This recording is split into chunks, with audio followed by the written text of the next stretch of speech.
ótima tarde para você! Está começando o Sala de Entrevistas dessa tarde. E quem visita a gente hoje é a psicopedagoga Kelly Matos. Seja muito bem-vinda! Boa tarde, Bruna. Boa tarde, pessoal. Obrigada por a oportunidade de estar aqui, né? Trazendo um pouco de conhecimento da minha área, que ainda é uma área que é pouco conhecida, tanto na cidade quanto no estado, enfim. Mais uma vez é um prazer. Kelly, a gente pode começar o programa falando sobre o teu interesse sobre essa área. Como começou? Meu interesse começou quando eu estava fazendo ciências biológicas, né? E eu me inseri no ambiente escolar, fui trabalhar com crianças especiais. E ali eu acabei me apaixonando por toda aquela situação, por toda a vivência, de ver o quanto eles evoluíam quando tinha alguém sendo suporte deles, né? E então concluí a minha faculdade, né? Mas sempre com desejo de começar a dar aula para criança, né? Porque nas ciências biológicas a gente dá a partir do 6º ano, né? E o ensino médio. E então o que eu fiz? Quando eu acabei a faculdade, né? Depois de um ano, eu fui fazer o técnico em magistério. Foi 1 ano e meio, eu fazia à noite. E também eu fiz junto essa pós-graduação de psicopedagogia para compreender mais esse universo e trazer uma educação de qualidade para aqueles que precisavam, né? E também para ter o conhecimento para trazer soluções para as famílias, porque via o quanto as famílias sofriam com a questão de ter os filhos especiais e não ter esse suporte adequado, né? Embora a escola que eu comecei, ela tivesse um suporte para a época um pouco além do que o município estava vivendo naquele momento, né? E então eu acabei o meu estágio. Enquanto estava no estágio, acordei um dia pela manhã, porque no momento não estava trabalhando, estava cuidando do meu filho. Mas queria trabalhar e lembro que... Coração de mãe, né? Isso mesmo. Parei para ficar com ele e depois queria retornar. E lembro que naquela noite eu tinha ido a um culto de domingo e vinha expressando meu desejo a Deus, né, de começar a trabalhar, mas queria levar o meu filho junto comigo. E tinha receio de colocar ele na escolinha. Parece até que é um conto de fadas, mas falando assim, né? Mas foi um processo bem doloroso muitas vezes. Mas Deus vê o nosso coração, Com né? certeza. E creio que naquela noite, não apenas naquela noite, ele contemplou todos os dias que eu passei, que eu abri mão de muitas coisas para cuidar do meu filho, por amor a ele, né? E acordei e disse assim, é hoje. Hoje eu vou em algum lugar arrumar um emprego. E levantei, passei numa escolinha, lá no cassino. Aí fui recebida por uma das proprietárias. E conversei com ela, perguntando se havia possibilidade de eu estava fazendo estágio ainda, do técnico de magistério. Eu digo que é técnico, ele não é considerado técnico, né? Mas eu já tinha concluído Já tinha o feito a ensino faculdade. médio, né? Uhum. Então, nós dizemos que ele é técnico. E ela disse assim, hoje eu não tenho. E ela também era cristã. Aí começamos a conversar, e Deus começou a se mover ali, e ela perguntou, tu é cristã? Eu disse, sou. Ela sabe, eu também senti algo de Deus. Entra para conhecer o lugar, porque hoje eu não tenho, mas assim que eu tiver a vaga é tua. Nossa! Entrei, contemplei o espaço da escolinha, né, e fui para casa, confiante que voltaria a trabalhar lá e levar o meu filho. Nesse período, né, fui procurar uma vaga para ele nas escolinhas do município mesmo. Porém, não houve essa vaga e o município ofertou uma escola particular, né? Nossa, que bacana! A qual o meu filho entrou comigo. Tudo cooperando pro bem. E aí, o que aconteceu? Acabei meu estágio, elas estavam me aguardando para que eu pudesse assumir a vaga da menina que estava saindo no dia que eu iria entrar. Um dia eu acabei o estágio, no outro dia eu comecei a trabalhar. 1 mês depois, meu filho estava comigo na mesma turma, mas depois nós trocamos, porque não deu muito certo, né? Eu era mãe ali e ele não soube diferenciar, nós trocamos ele de turma, mas enfim, eu pude viver aquilo que eu gerei diante de Deus. Um testemunho lindo, na verdade, né? Eu nem estava esperando por um testemunho tão lindo assim. Kelly, fala pra gente um pouquinho agora sobre a psicopedagogia. O que ela é? A psicopedagogia é uma ciência, né?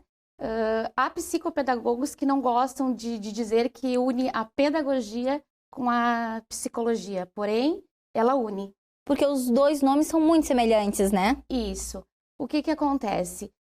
Ela traz a prática do aprendizado junto com os aspectos cognitivos, sociais, né? Tem psicopedagogos que trabalham apenas na parte do processo de ensino-aprendizagem, né? O meu trabalho ele é mais amplo. Eu contemplo a criança num todo, em todos os aspectos, em processo de ensino-aprendizagem, avaliações, né, de transtornos, déficits que acontecem, né? Por exemplo, déficit de atenção, porque às vezes tem um déficit, mas não tem um transtorno. Então, na avaliação a gente consegue chegar, né, ao processo que a criança está. Mas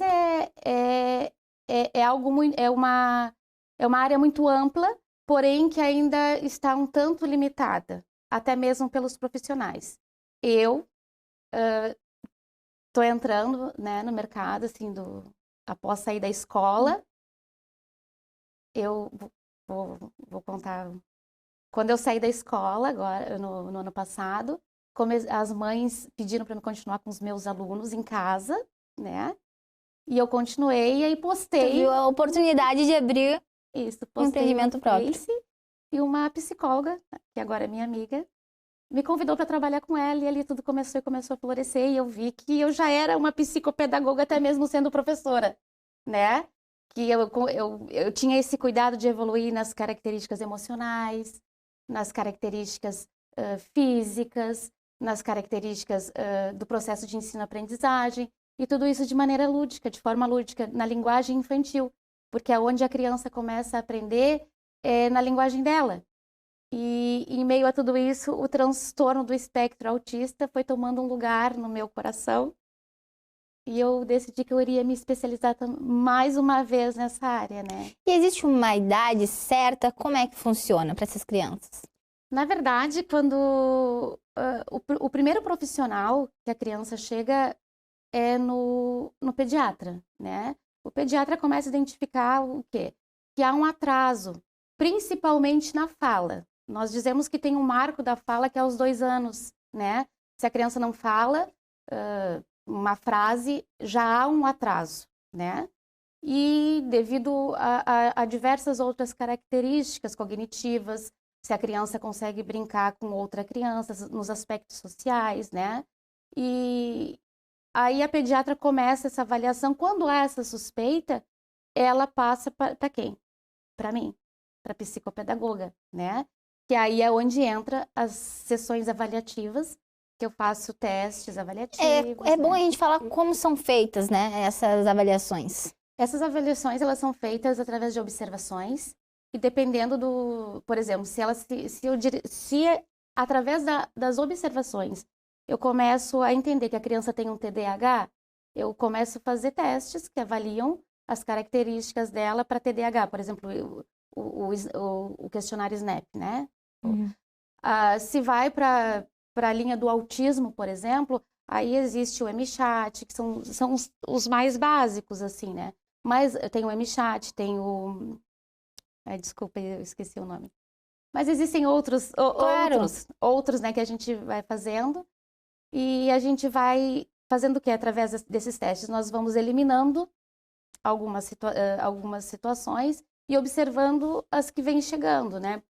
Por exemplo, agora eu tô com um menino de 1 ano e 8 meses em avaliação. Quando ele chegou para mim, ele não olhava no olho, ele não falava, começou a falar, ele não tinha expressão, porque quando chega para fazer avaliação, já entra para terapia. Hoje ele já começou a olhar no olho, ele já começou a falar, ele começou a comer sozinho, então tudo isso... E com 1 ano e 8 meses, né? Foi descoberto cedo. Isso. Ele ainda está em processo investigativo, né? Mas aconteceu de uma criança de 2 anos e meio chegar e botar minha sala toda abaixo, né? E aí também na investigação de autismo. No primeiro dia eu já vi que era essa a direção. Aí o que acontece? Entra também a questão da família, porque tem famílias que elas aceitam, mas tem famílias que passam pelo período de negação. Então, a minha profissão entra também a parte psicológica, onde tu acolhe com amor a criança, mas tu acolhe com amor a família também, porque ela precisa de suporte. Para quem tem o conhecimento, é muito simples, mas para quem não tem, se assusta. Então, tu vai ensinando até como sair de casa, como colocar limite, sabe? Tu vai trazendo na prática como agir com a criança e não existe nenhum igual ao outro. Com certeza. Kelly, eu tenho uma pergunta para te fazer. Quais são os primeiros sintomas? É assim que chama? Os sinais que a criança dá. Para o pessoal que está assistindo a gente em casa, os primeiros sinais que a criança dá que a gente tem que ficar atento. Justamente esses que eu te falei. Quando a criança não interage com outra criança da mesma idade, né, com os pares que a gente fala. Quando não interage, muitas vezes, se tem irmão em casa e não há essa interação. Quando a criança foca muito em um brinquedo, que é o hiperfoco, ou em algum objeto, né? Ventilador, liquidificador. Geralmente, no transtorno do espectro autista, eu vou falar mais dele porque hoje é o que eu mais atendo, né? Sim. Então, vem na minha mente as minhas vivências. Então, eles adoram ventilador. Assim, ó, aquilo para eles é tudo.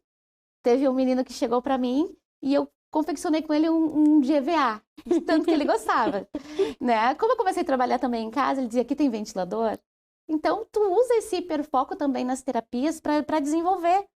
Hoje ele está passando para os astros. Então, a gente vai para a direção dos astros, né? Existe o hiperfoco de algum objeto. Também, o que acontece quando a criança fica muito tempo no mesmo brinquedo e não dá o uso corretamente que ele tem, né? Ou peças de encaixar. Uma das características, eles começam a encaixar as pecinhas e jogam. Jogam brinquedos, né? Tudo isso já aponta para o transtorno, né? A questão do TDAH, por exemplo, a criança não consegue focar, é um cérebro que funciona diferente. Ele não consegue parar, embora tu peça, tu conversa com a criança, ele não tem essa capacidade. O cérebro dele, neurologicamente, não tem. Então, na terapia, ele vai começando a adquirir essas habilidades. E há casos, tem um caso que eu investiguei, e nós ficamos assim, ó, a terapia fez algo tão extraordinário que eu disse para a mãe, tu pode escolher entre continuar com ele só na terapia ou levar para neuropediatra ou neurologista, né? E entrar com medicamento, né? Ela optou pelas terapias. Quando nós aí fazíamos uma por semana, que o ideal é uma por semana. Uma por semana. Uma por semana. Por quê? Porque há uma sequência de um trabalho. E a criança, ela gosta. Então, ela espera por aquele dia e tu consegue, daquela semana, pegar todas as informações e trabalhar. Questões comportamentais que aconteceram, por exemplo, na escola, com um amiguinho, no âmbito familiar, né? Tudo isso eu vou trabalhando em todos os aspectos. Então, Kelly, só para a gente se situar, os primeiros sinais os pais percebem, devem levar no pediatra, certo? E é através de um encaminhamento que eles chegam até o teu trabalho. Isso mesmo. As primeiras queixas é diretamente com o pediatra, porque o pediatra está acompanhando a criança, né? Sempre acompanhando, ou pelo menos deveria estar. Há casos que não há esse acompanhamento, que a mãe já vai direto ao neurologista, e aí chega até a mim. Ou há casos que já chega direto a mim e eu vejo qual é o outro profissional. Qual é o outro profissional? Qual é o outro profissional que deve entrar nesse processo, né? Da evolução da criança, porque eu trabalho de maneira multidisciplinar. Se precisamos de um neurologista, de um neuropediatra, ele entra. Se precisamos de uma TO, ela entra. Se precisamos da pediatra para algumas questões, ela entra. Porque até então, todos os que eu tenho acompanhado, eu consegui reduzir significativamente em todos os aspectos as questões negativas que eles tinham, né? Que alegria esses resultados, Kelly. Kelly, a gente vai para um rápido intervalo, mas já a gente volta.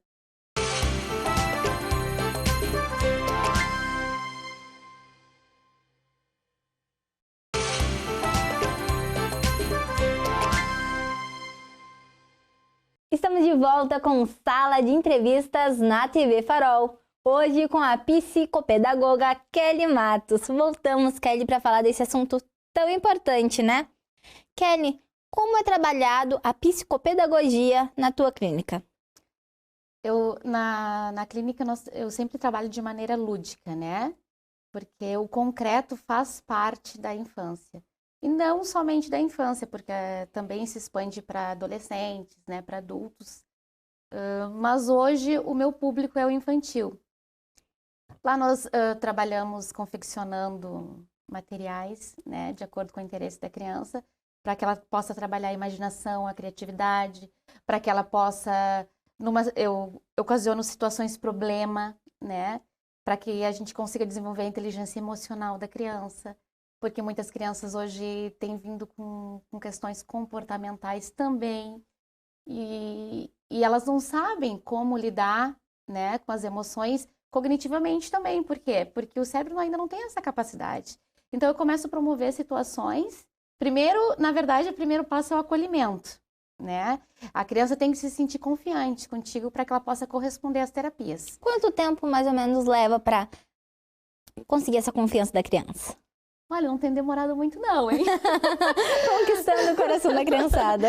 Às vezes na primeira, às vezes já na segunda. Eu não tenho essa dificuldade não, mesmo porque eu acho que é algo de dentro. Sabe quando as coisas são de dentro da gente, que acontecem de forma natural? Então eu não tenho, até hoje nem todas dizem que me amam.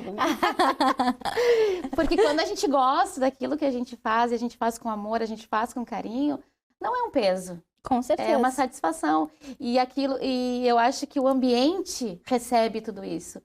Então, esse acolhimento é muito gostoso.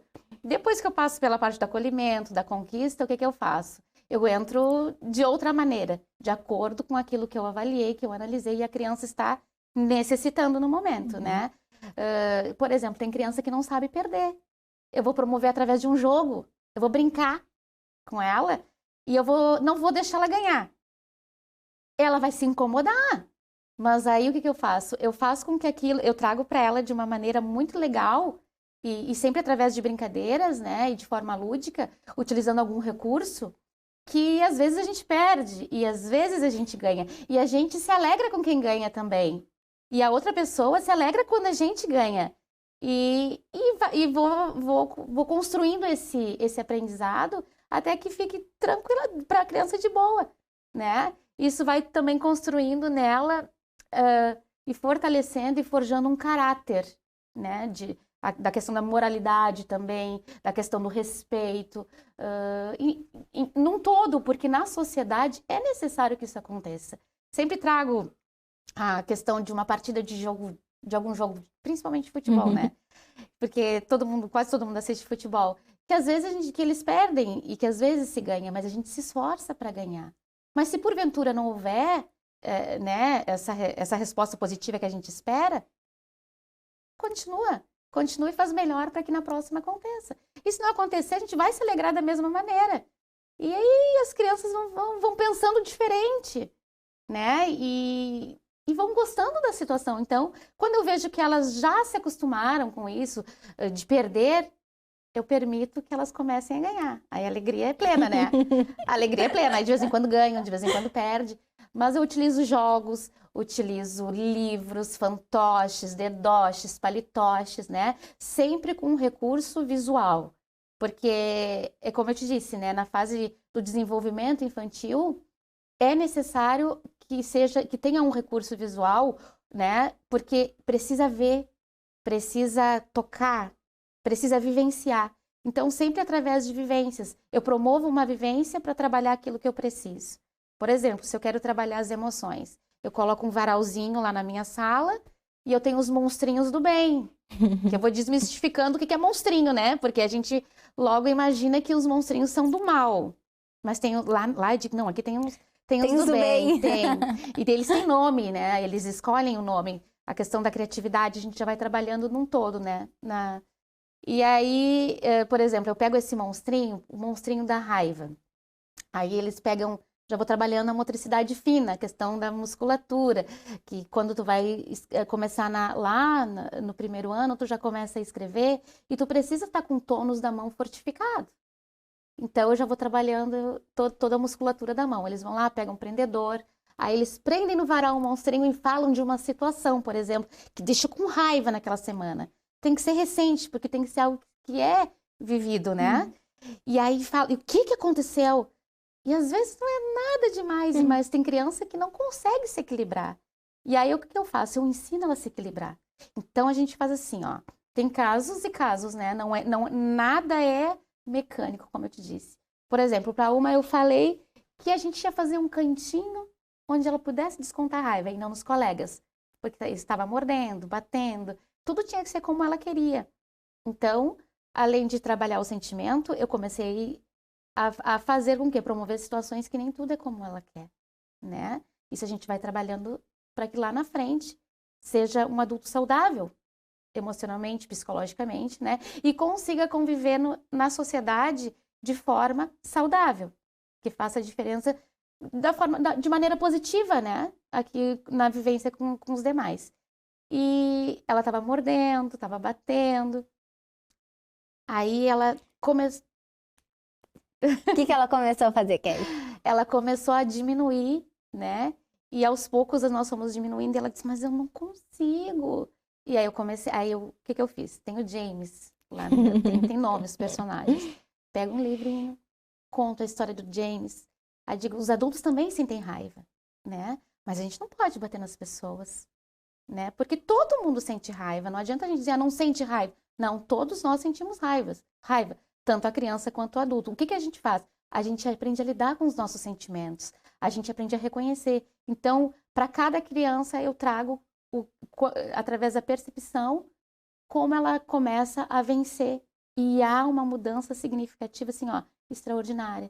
E isso gera um prazer tão grande no profissional, não apenas como profissional, mas como pessoa, de saber que nessa geração a gente está fazendo a diferença para que futuramente a gente tenha uma sociedade melhor. Não tem preço. Não tem preço, não né? Não tem preço. E porque cada criança, literalmente, é de um jeitinho. Pode ser os mesmos sentimentos, mas elas lidam de maneiras diferentes, Isso né? mesmo. E dentro da tua clínica, tu lida com todas elas, cada um de um jeitinho especial, né? É isso aí. Kelly, e é uma vez por semana as terapias, né? Quanto tempo duram essas terapias? Elas duram 50 minutos. 50 minutos. E tem um tempo? Quantos meses? Como funciona? Não, nada é determinado. Tem crianças, por exemplo, que precisam de 2 por semana, dependendo do caso. Quanto mais intenso, mais terapias. E as terapias também abrangem, muitas vezes, a família. Precisa vir também para o consultório para que eu possa orientá-los, para que haja também o quê? Esse saber de como lidar com a criança no ambiente escolar, de como lidar com a criança no lar, em casa, né? Porque tudo começa lá na casa. E a gente segue falando da família. Agora eu vou te perguntar qual a importância da família para a alfabetização da criança. É de extrema importância. Os principais cuidados que a família tem que ter com essas crianças. É de extrema importância. Logo que a criança nasce, começa a sentar, caminhar, já se faz necessário dar objetos que elas consigam montar, cada um de acordo com a sua faixa etária, né? Tem vários brinquedos que são pedagógicos, tanto de madeira quanto de material de plástico, né? Mas tudo isso já começa a desenvolver a questão cerebral. E para que quando chegue lá na educação infantil, uma tesoura, por exemplo, tu vai desenvolvendo o cérebro e a mão da criança utilizando tesoura, amassando bolinha de papel crepom, colando, né? Então, existem vários mecanismos. O pintar, o desenhar. Uma das coisas, a massinha de modelar que não deve ser feita só nas escolas, né? Claro, a família precisa procurar antes. Exatamente. Como ajudar o seu filho a desenvolver até chegar à alfabetização, né? Exatamente. E a gente acha que nada está acontecendo, mas por detrás daquele recurso é sempre um objetivo. Por exemplo, podem usar massinhas de modelar para conseguir fazer com que a criança comece a desenvolver a imaginação. O que a gente vai construir com essa massinha de modelar? Um cachorrinho? Qual é o nome do cachorrinho que a gente vai dar. Isso tudo vai instigando na criança, né? E a criança começa a explorar o ambiente e o mundo de uma outra forma, de uma outra maneira, de forma que eu costumo dizer, quando cresce mais um pouco, pensante. Pensa, consegue também, logo ali, achar solução, ter essa capacidade de solucionar as questões. Hoje, na linguagem infantil, né? Mas quando cresce na vida adulta, já vem adquirindo desde lá essa capacidade. Então, a massinha de modelar, os blocos, né? O que eu não aconselho embora seja algo muito utilizado, é o excesso de telas. Quando existe, por exemplo, joguinhos, existem musiquinhas, né? Existem vídeos que elas trazem o ensino. Tudo isso é maravilhoso. São o que a gente chama assim, ó, deixa eu achar a palavra certa. A gente instiga de maneira auditiva através da música, né? Que é fantástico para a criança, do toque sensorial, né? Quando ela toca numa massinha de modelar, quando ela toca na areia, quando ela toca um feijão, sabe? Isso tudo o cérebro está recebendo através dos sensores todo o estímulo que ela precisa para se desenvolver. E é algo que para nós pode ser muito simples, mas que para elas é algo grande, sabe? E isso a gente consegue utilizar tanto no ambiente escolar quanto em casa. E depois, quando vai para o primeiro ano, né, já vai muito mais bem preparado para receber uma nova metodologia dos sons das letras, por exemplo, alfabetização, né? Porque as telas, elas meio que hipnotizam as crianças, né? Elas estão aprendendo, mas elas não estão sentindo, né? Porque elas ouvem, mas essa sensação mesmo de ter as coisas, de como funcionam, né? É exatamente isso que você está falando. E o excesso de tela não é benéfico para o cérebro. A criança perde a capacidade de ter atenção. A criança... muitas crianças hoje nós temos visto com sintomas de TDAH, né? E de déficit de atenção e hiperatividade, que é o transtorno de déficit de atenção e hiperatividade, devido ao excesso de tela. Fica muito tempo no celular, muito tempo na televisão. Então, o aspecto cognitivo não é desenvolvido. Existe uma idade para a criança que ela não... Existe uma idade certa, mas o que é recomendado para a criança? A partir de qual idade é interessante para a criança interagir com esse conteúdo? Até 1 ano eu não aconselho, né? Na verdade, o quanto mais a gente conseguir prorrogar, traz mais qualidade para o processo de desenvolvimento infantil, né? Então, mas chega um momento que também a gente tem que lidar com a realidade. Existe algo entre o ideal e o real, que é essa distância, né? E hoje a gente não consegue, na prática, deixar uma criança, por exemplo, até 2 anos sem nunca ter um acesso, né? Ao telefone celular que está sempre ali.